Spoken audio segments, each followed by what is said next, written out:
I'm Kristen Goodwin. On this episode of the Fox News Rundown, Attorney General William Barr stepping down following criticism from President Trump and his supporters for refusing to back allegations of election fraud. Former federal prosecutor Jim Trusty weighs in on Barr's departure and what it means for the Department of Justice and the Trump campaign's ongoing election challenges. President-elect Joe Biden campaigning in Georgia this week for Democratic Senate candidates ahead of the state's runoffs, which will determine which party controls the Senate. Arnon, Mishkin, director of the Fox News Decision Desk, discusses the amount of money being pumped into these key races and which party's candidates have the advantages. Plus commentary from syndicated columnist Cal Thomas. The Fox News Rundown is a daily news podcast where we take a deeper look at the stories important to you. You can subscribe on your favorite podcast player by going to foxnewspodcasts.com. I'm Dana Perino. I'm Brian Kilmeade. I'm Shannon Bream, and this is the Fox News Rundown. Wednesday, December 16th, 2020. I'm Dave Anthony. The Attorney General is on his way out after upsetting Trump supporters, downplaying election fraud, and not revealing a Hunter Biden probe before the election. I find it, kind of amazing that people are turning on him. Yeah, it would have been nice politically for the president for the Hunter Biden story to be actually covered by the media, but that's no fault of Barr. He did the exact right thing on not releasing information about a pending case. I'm Lisa Brady. The president-elect hits the campaign trail in Georgia, where a crucial battle for the U.S. Senate is underway. His life as president gets easier if the Democrats control the Senate. And I'm Cal Thomas. I've got the final word on the Fox News Rundown. Next Wednesday will be Attorney General Bill Barr's last day on the job, departing 4 weeks before the president leaves office. And while he was praised in a Trump tweet for doing an outstanding job, the president was said to be upset over Barr's handling of the election and Hunter Biden, whose foreign business dealings are now part of a federal investigation into his taxes and an undisclosed income from Biden's time on a Ukrainian natural gas company's board. During the campaign, Joe Biden denied his son was corrupt. My son has not made money in terms of this thing about, what are you talking about, China? And in the second debate, he said the only wrongdoing in Ukraine got President Trump impeached. Trying to bribe the Ukrainian government to say something negative about me. President Trump told Fox's Brian Kilmeade over the weekend, Joe Biden lied on the debate stage. He said there's nothing happening, and Bill Barr should have stepped up. But we didn't find out till after the election about that federal investigation. The biggest question mark in terms of the timing of his leaving is Hunter Biden. Jim Trusty is a former Department of Justice prosecutor, now a partner at the Ifrah Law Firm in Washington. What's interesting to me is this whole situation where Hunter Biden is leaking the information about, what he euphemistically says, looking at his taxes. And there's going to be a transition at the Department of Justice. And so the question is going to be, how much does that case continue to move forward? Is there something in the makings before the end of the year by way of a guilty plea, for instance, or an indictment or a special counsel appointment? So there's a lot to look at in terms of Hunter Biden, and it's an interesting moment for the captain of the ship to step down right this minute. Let's get into this Hunter Biden story, though. It really came to light even more so in October with this laptop reported to be left in Delaware, and Rudy Giuliani was at the heart of it, the president's lawyer. So there were people on the left that say, boy, this really stinks of some sort of disinformation campaign with Rudy working with the Russians. There were ex-FBI, ex-CIA people signed a letter, said it looks like a Russian disinformation campaign. What do you think of the way this has all happened and developed? Well, Russia, it's funny how everybody's a hawk about Russia now. It didn't used to be that way, and maybe it's good overall, but it seems like the whole Russian disinformation was just a nice way of having an alibi to shut out any media attention, frankly. And the recent media attention, the recent disclosures that there's an investigation, that started with the Biden camp announcing it. And so to me, that's really interesting. If you're representing Hunter Biden, and there's this probe that could touch on a number of different federal statutes, money laundering, taxes, Foreign Agency Registration Act, the Foreign Corrupt Practices Act. If that's all out there and they've got your laptop and they've got a grand jury up and running, then to leak out information now suggests to me there's something big happening soon. Well, then we found out that the Attorney General had information, or they knew things before the election but didn't want to tell people. Is that, he's in a tough situation, right? If he discloses it in October, he'll get criticized by people on the left. If he discloses it after the election, which he's done, he's criticized by people on the right. It's not an easy spot. No, it's not. And, I'm going to step back and just say, when I was at the Department of Justice, there were probably, I think I served under 5 different attorney generals, starting with Reno and ending up with Lynch. And I would put Barr up against any one of them. I think this is a guy who has conducted himself the right way during a number of very tumultuous times. Anytime he does anything that has a political benefit to the president, of course, the left, is going to besmirch him as a toady and as somebody who's just doing political things. But prosecutorial ethics dictate that if you're investigating somebody, you don't go out there and announce the evidence or the fact of the investigation. I mean, that's why one of the reasons the Democrats hated Jim Comey for a minute was because of what he had to say about Hillary and the evidence there. So he really did what's exactly right under prosecutorial ethics. And I find it, kind of amazing that people are turning on him. Yeah, it would have been nice politically for the president for the Hunter Biden story to be actually covered by the media. But that's no fault of Barr. He did the exact right thing on not releasing information about a pending case. All right, let's talk about John Durham, because when he was brought in and then later given the special counsel status, this was to investigate the origins of the Russia investigation, correct? Right. As it's turned out, it wasn't just a situation where the president wasn't going to be indicted, but it turned out that the investigative techniques from Jim Comey and various points within the FBI and possibly extending in the DOJ into political realms, they were very suspect. They were using politicized information. They were weaponizing the FBI to do political bidding. And so there's a lot to look at there, and John Durham has been the guy to do it. And I think a lot like the Attorney General, this is a career public servant, somebody who's not on a political timeline and somebody who's just interested in getting to the bottom of things. President Trump always called the special counsel's Russia probe a hoax and witch hunt.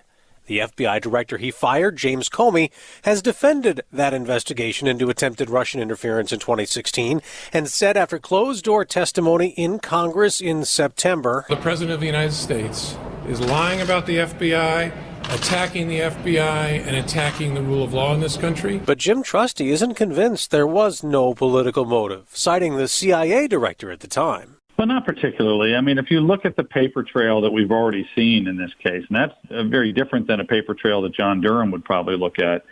You see moments where even John Brennan's intelligence folks are telling Jim Comey, hey, that Russian dossier is nothing that you can rely on. And it turns out the dossier's origins were entirely political.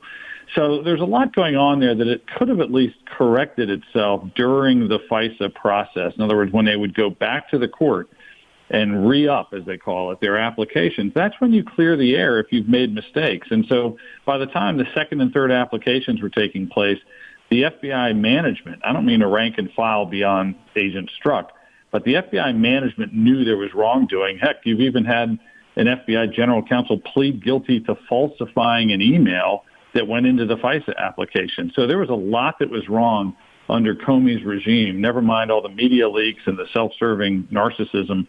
But there was a lot that was wrong with this investigation that needed to be looked at, and I think Durham's the right guy to look at it.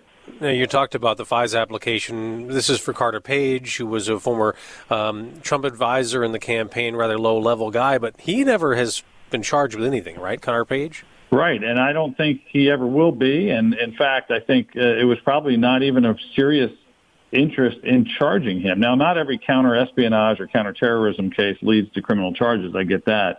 But this looks like it was more of getting the camel's nose under the tent to get information about the Trump campaign and then the Trump early days of transition rather than building some sort of case against Carter Page. Do you think that John Durham as special counsel, as the Biden presidency takes over in 2021, what is the special counsel status, and how does someone get rid of it? What if the President Biden was like, this is just a waste of time, it's water under the bridge, let's forget this stuff? Well, the special counsel statute builds a little bit of tenure, a little bit of protection into it where Congress gets involved if you are making essentially political decisions or political firings. So there is a notification requirement where if the president, through his attorney general, wanted to get rid of Durham's probe, he'd have to do that.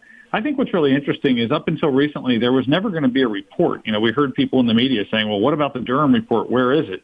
I mean, never mind he lost 6 months of grand jury to coronavirus. Well, now there is going to be a report. The special counsel appointment basically means at the very least, at some point, probably early next year, John Durham sends a detailed prosecution memo to the attorney general. And of course, the attorney general has to share it with members of Congress. And what we saw last time was the public interest basically led Attorney General Barr to release it to everyone. And so the precedent is to release this type of information to the world at large. And we'll see how that plays out in coming months, I suspect. You had referenced Hunter Biden in the same breath as John Durham. What does the special counsel doing the Russia probe have to do with Hunter Biden? Well, nothing right now, and it would probably be an entirely different group in terms of the special counsel and any of the people that the special counsel brought on. The issue is when you have special counsel, it's basically because you don't want executive branch prosecutors that are looking into matters that affect their superiors, whether that's the attorney general or the president, for instance. So it makes a lot of sense if Joe Biden is going to be president, that his son's investigation wouldn't be scattered between a couple of U.S. attorney's offices and wouldn't even be handled by a political appointed U.S. attorney, but would go to somebody with special counsel designation. So we haven't seen that yet. I'm not sure it's coming, but there's some logic to it just in terms of how you normally farm out these types of sensitive matters to people outside of DOJ. But it would make sense that that would happen during the current president's tenure, right? Not something that, say, a President Biden would appoint? Right. I mean, I would be shocked, even if it's completely meritorious, I'd be shocked if a Biden administration appointed special counsel. So again, that brings us back to the Attorney General Barr leaving the department in the hands of the current Deputy Attorney General, who will become the acting Attorney General, Jeff Rosen. The Attorney General announced he's leaving the same day the Electoral College formalized Joe Biden's victory, though President Trump still insists he won. They cheated like nobody's ever cheated before, and they got caught, just like the spying on my campaign got caught. That was again the president talking to Fox's Brian Kilmeade. We've proven it, but no judge has had the courage, including the Supreme Court. I am so disappointed in them. Now, President-elect Biden says it was a free and fair election, and the failed Trump legal challenges were unprecedented. They refused to respect the will of the people, refused to respect the rule of law, and refused to honor our Constitution. Attorney General Barr upset the president last month, telling the AP he had not seen widespread fraud on a scale to undo election results. Remember, this was a few weeks ago, and it was a very intentionally precise statement saying we haven't seen enough information to overturn the election at this point. It wasn't swearing off, a change 10 minutes later or 10 days later. And the reality is criminal investigations into things like election fraud take time. It was never going to be the vehicle to overturn this election compared to the civil litigation where you're going to court and trying to affect the way the electors are selected. Is there anything really left for the president to do to stop Joe Biden from taking office January 20th? Yeah, that's a good question. I mean, the problem is maybe not a problem, but the difficulty in assessing that is there's a lot of litigation still going on. It's just not always stuff that had the president's party, the president's name on it or his lawyers. So there are things that are still happening and moving around in Michigan, for instance, and perhaps in Wisconsin.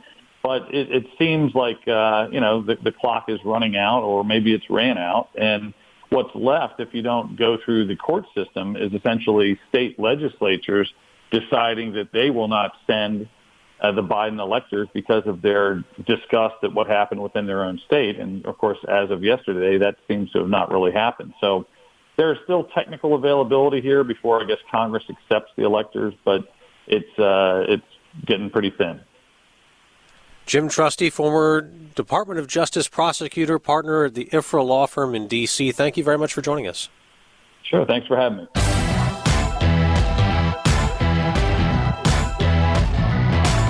This This is Cal Thomas with your Fox News commentary. Coming up.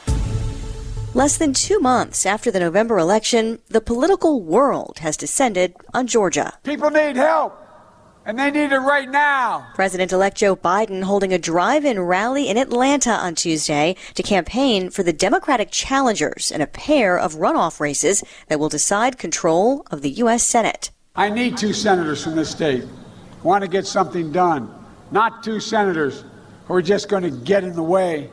Because look, getting nothing done just hurts Georgia. To win the Senate, Democrats Raphael Warnock and Jon Ossoff would have to flip both seats held by Republicans Kelly Loeffler and David Perdue. None of the candidates hit the 50% threshold needed in November to avoid a runoff. As early voting began again on Monday, Senator Loeffler telling Fox and Friends, Georgia is the firewall to socialism. We have to hold the line here, not just for Georgia, but the entire future of the country rests on these races. Loeffler's challenger, Warnock, also says there's a lot at stake. Health care is on the ballot. A livable wage is on the ballot. Criminal justice reform is on the ballot. Facebook announcing late Tuesday it will lift its temporary ban on political ads in Georgia only. We've seen now the early vote numbers, the number of people who voted in person at polling places around Georgia, and that number is more or less like what it was before the November election. Arnon Mishkin is director of the Fox News Decision Desk. I'm not anticipating a turnout level the way we saw in November in Georgia, but I am anticipating a record-breaking turnout for a special runoff election in Georgia. And one of the reasons for that is because, number one, over $400 million in television advertising time apparently has been booked between now and January 5th in Georgia, across Georgia. So I suspect it's hard to watch television in Georgia without seeing an ad for one of the 4 candidates running in this runoff. And the second is because the stakes are clearly very high. I think that the Republicans can run on the idea that if the Democrats win these 2 seats, that they will get control of the Senate. And if they lose at least one of them, or the Republicans win at least one of them, that the Republicans will have control of the Senate. And I think that that is a major motivator for voters across the state, not necessarily because they really care about Mitch McConnell versus Chuck Schumer, but because they do care about, their issues and whether or not their issues will be able to move forward or not. Yeah, interesting. Even without the presidential race in the mix, that issue of fighting for control of the Senate would appear to be resonating then. What about President Trump's claims of a rigged election in November? Do we know how much that may be affecting the Georgia race, especially among Republicans? Does it make the base more motivated or less motivated to turn out? I think that's the $64,000 question. There are clearly some elements of the group that's been contesting the results of the election that are telling Georgia Republicans to boycott the race. I think that's a splinter group, even though that some of those people have been tweeted by the president or what. We have not seen yet any data that suggests that the Republicans are divided on that issue. But I think that's something we're going to have to look for between now and Election Day, whether or not the Republicans figure out a way to articulate you must vote in order to prevent the Democrats from winning, or whether those who don't want either of those 2 Republican senators to win re-election are able to say, boycott the race because that's your best way of showing support for Donald Trump. I imagine there are a lot of Democrats who are hoping that that's what it's going to be. If I were running one of those campaigns, I wouldn't be counting on it. Yeah, Republicans are trying to paint the Democratic challengers as being too radical as well. Is Joe Biden really the counter to that? The president-elect, campaigning for those Democratic challengers on the ground in Georgia on Tuesday. He's seen, largely to be more moderate, is appealing to centrists. Is that a good strategy? Is that why he went there? I think that's without question why he went there. I mean, clearly his life as president gets easier if the Democrats control the Senate. And so I think that's why he went there. But I think the question you're asking is exactly the right one. Let's looking back on November. November was a good day to be a Republican, so long as you weren't named Donald Trump. I mean, the Republicans won almost every contested Senate race that was happening. They did very well in the House of Representatives. It was a good day to be a Republican. And I think that the Republican message that got out in November and that sold across the country was the notion that the Democrats are too liberal, too radical, what have you. And I don't think that the Democratic campaign, the Biden's campaign, or the individual Senate and House campaigns were able to respond to that effectively. And so that's been a winning issue for the Republicans. And I'm not certain it's enough for Joe Biden to say, look at me, do I look like a socialist? To counter it. And so it's clearly been a good issue for the Republicans. On paper, don't the Republicans have a numbers advantage in Georgia still? And is either one of these races, closer than the other? The polling data today is very squishy. And both races, I've seen polls, are within the 2 or 3 points of each other. I think if you look at the numbers of people who voted Democratic or voted Republican in November in either race, the total numbers across all the candidates were roughly 50-50, maybe 51-49. So these are both very, very close races. I can't say that any of these 4 candidates have a distinct advantage over the other. Any of the 2 Republicans have an advantage over the other one, or any of the 2 Democrats have an advantage over the other Democrat. I will say this. I think one of the challenges, speaking as a professional politician, all 4 of these candidates are frankly suboptimal. They all have some negatives that provide significant challenges to them individually. In the case of the Republican candidates, in both cases, there's questions about their stock trading and their sort of focus on the senatorial job versus their own personal finances. In the case of the Democratic candidates, Jon Ossoff is a little young, and he presents as a little young, and that causes him, I think, will cause him some trouble. And Reverend Warnock has, the whole history of many of his sermons, which may cause him trouble in January. So you have 4 suboptimal candidates. I think if in the days of the bosses, probably they would have said, is there anyone else we can run instead of these guys? Only time will tell. I think that, we are going to see in a state that seems to be increasingly purple, the likelihood of a really close race and the likelihood of the results being may take a couple of days to find out is pretty high. On the other hand, the fact that the Republicans lost in November is sometimes the best motivator for your base to get out. I'm wondering how much all the money being thrown at this races will really matter, because it didn't seem to help Democrats beat Republicans down the ticket in November for House and Senate races.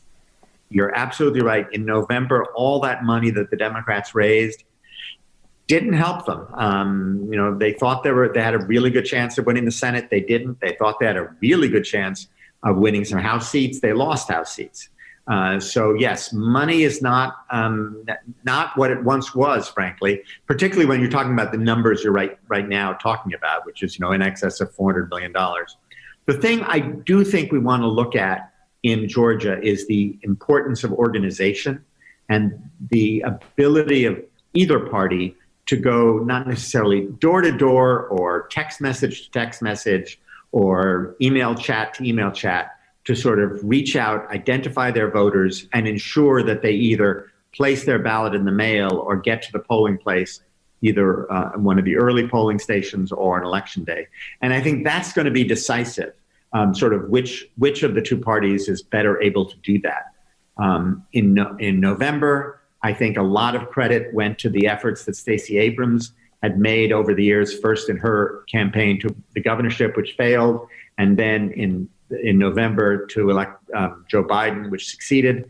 And I think she's going to be under a lot of pressure. Her team is going to be under a lot of pressure to try to make sure that machine works again. On the other hand, Republicans have, generally speaking, been well organized in Georgia.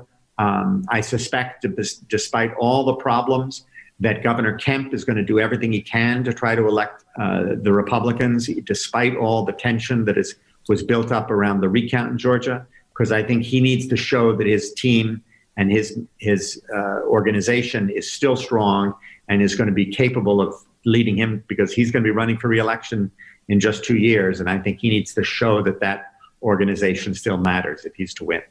Some 6 weeks or so after the November election, there's a new Fox News poll that found voters feeling hopeful, relieved, or embarrassed. Those were the top 3 answers out of a range of emotions. About half of Trump voters surveyed, though, said they're willing to give Joe Biden a chance. So could this Georgia race help the country turn a corner? That's a really interesting question. Ask me on January 7th. I think it depends in part on the results of that Georgia election.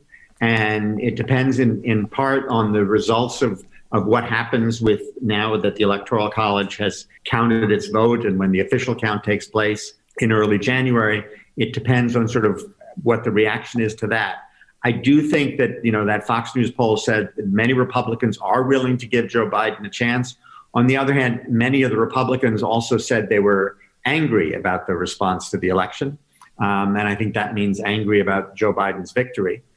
And what that means to me is those voters in Georgia, I think they're going to come out in the polls, and I think they're going to be voting for the Republicans. And I think that will be very helpful to those campaigns. But what it means in terms of President Biden or President-elect Biden, only time will tell.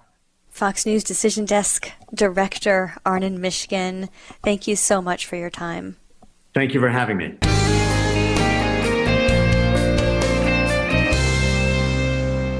I'm Guy Benson. Join me weekdays at 3 p.m. Eastern as we break down the biggest stories of the day with some of the biggest newsmakers and guests. Listen live on the Fox News app or get the free podcast at GuyBensonShow.com. It's time for your Fox News commentary. Cal Thomas. What's on your mind? It isn't that the alleged exploits, profits, and questionable business deals involving Hunter Biden and his father, Joe Biden, were not known for most of this election year. Much of mainstream media either ignored it or put it down as right-wing extremism. Until now. We've recently learned the U.S. Attorney's Office in Delaware is investigating Hunter Biden's tax affairs and has been doing so since 2018. According to the Associated Press, a person familiar with the matter said, quote, "The Justice Department's investigation scrutinizing Hunter Biden's taxes has been examining some of his Chinese business dealings, among other financial transactions," unquote.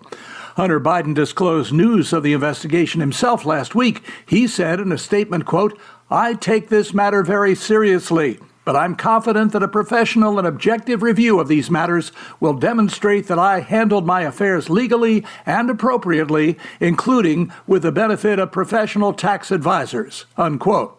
Why is this investigation just now coming to light? Where has the media been all this time? Even Attorney General William Barr, mocked by historian Neil Young as Trump's real personal lawyer, reportedly sat on the news of the Biden investigation. As the Wall Street Journal reported last week, Barr has known about a disparate set of investigations involving Hunter Biden's business and financial dealings since at least this spring, a person familiar with the matter said, and worked to avoid their public disclosure during the heated election campaign. Why wait until after the most important presidential election, possibly in U.S. history, to now reveal all? Would the outcome of the election been any different if media and Barr had come forward sooner? The Media Research Center, a conservative watchdog group, conducted a small survey of 1,750 voters in 7 swing states. It found 1 in 6 who voted for Joe Biden would have changed their vote had they known about stories the national media didn't cover. MRC concluded if that figure had been applied nationally, it would have changed 17% of the vote, and Trump would have handily won the election. The greatest power the media have is ignoring stories and depriving the public of information they have a right to receive so they can make informed decisions.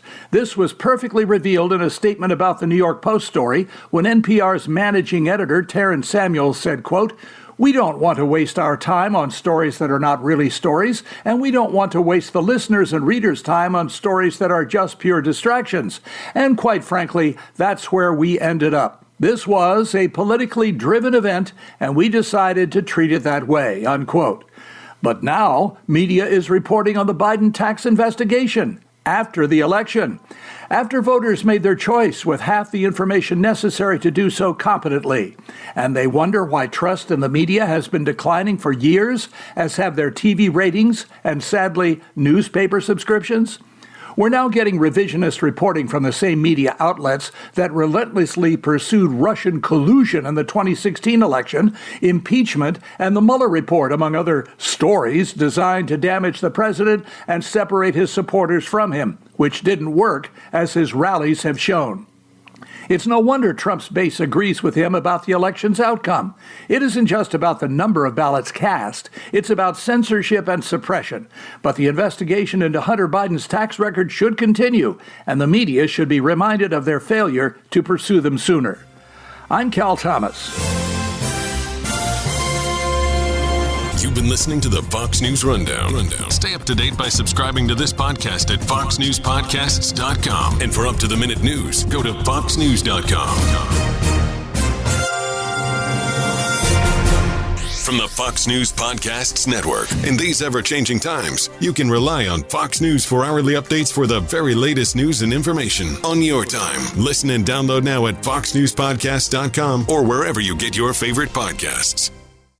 Love Fox News? Click the subscribe button to get more of the news and opinion you trust. And click the Fox News Rundown playlist for the latest episodes.